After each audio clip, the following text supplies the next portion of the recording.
1979 ஆண்டு நவம்பர் 20 அதிகாலையில் மக்காவின் புனித மசூதி ஒரு அதிர்ச்சிகரமான சம்பவம் அரங்கேறியது. பல்லாயிரக்கணக்கான பக்தர்கள் தங்கள் நமாஸை முடித்தபோது துப்பாக்கிச் சத்தம் எதிரொலித்தது. சவூதியின் தீவிர போதகர் ஜுஹைமான் மற்றும் அவரது நூற்றுக்கணக்கான ஆயுதமேந்திய ஆதரவாளர்கள் மஸ்ஜித் அல் ஹராமை முற்றுகையிட்டனர். அங்கு வன்முறை கண்டிப்பாக தடை செய்யப்பட்டுள்ளது. சவுதி அரேபிய அரச குடும்பத்தை தூக்கி எறிய வேண்டும் என்று வலியுறுத்தினர். சவுதி அரேபிய அரச குடும்பத்தை தூக்கி எறிய வேண்டும் என்று வலியுறுத்தினர்.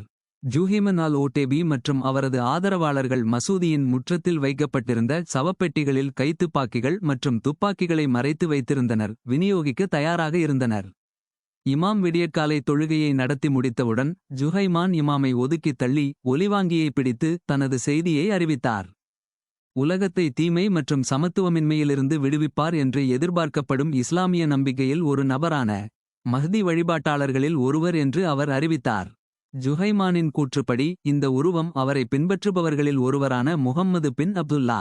மசூதியின் கோபுரத்தில் ஸ்னைப்பர்கள் நிறுத்தப்பட்டனர். மேலும் 1 மணி நேரத்திற்குள் பயங்கரவாதிகள் புனித தளத்தை முழுமையாக கைப்பற்றினர்.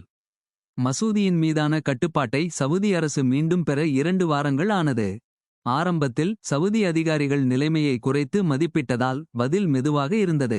சிறிய இடையூறு என்று கருதப்பட்டதை விசாரிக்க ரோந்து கார்கள் அனுப்பப்பட்டன. ஆனால் அதிகாரிகள் கடுமையான துப்பாக்கிச் சூட்டுக்கு ஆளாகினர். நெருக்கடியின் தீவிரத்தை வெளிப்படுத்தினர். சவுதி இராணுவம் மற்றும் தேசிய காவலர் பல அலைத்தாக்குதல்களை நடத்தினர். ஆனால் பயங்கரவாதிகள் அதிக ஆயுதங்களுடன் உள்ளே நுழைந்தனர். மசூதியின் நிலத்தடி அறைகளில் ஒளிந்து கொண்டார். புனித மசூதிக்குள் கொடிய சக்தியை பயன்படுத்த அனுமதிக்கும் மத ஃபத்வாவை பெற்ற பிறகு சவூதி படைகள் பிரெஞ்சு காவல்துறையின் சிறப்பு பிரிவுகளின் உதவியுடன் மரணவாயுவை பயன்படுத்தியது மற்றும் மீதமுள்ள பயங்கரவாதிகளை வெளியேற்ற மசூதியின் தரையில் துளைகளை துளைத்தது. ஜுஹைமானும் அவரது ஆதரவாளர்களும் 14 நாட்கள் கடுமையான சண்டைக்குப் பிறகு சரணடைந்தனர். இதன் விளைவாக யாத்ரீகர்கள், இராணுவம் மற்றும் பயங்கரவாதிகள் மத்தியில் 255 பேர் கொல்லப்பட்டனர். ஜுஹைமான் மற்றும் 63 பயங்கரவாதிகள் பின்னர் ராஜ்யம் முழுவதும் 8 நகரங்களில் பகிரங்கமாக தூக்கிலிடப்பட்டனர். மக்காவின் புனிதத்தை மீறிய போதிலும் இஸ்லாமிய அறிஞர்கள் ஜுஹைமானையும் அவரை பின்பற்றுபவர்களையும் முஸ்லிமல்லாதவர்கள் என்று அறிவிப்பதை தவிர்த்தனர். 1979க்கு முன் சவுதி அரேபியா மற்ற வளைகுடா நாடுகளைப் போலவே முன்னேறி வந்தது.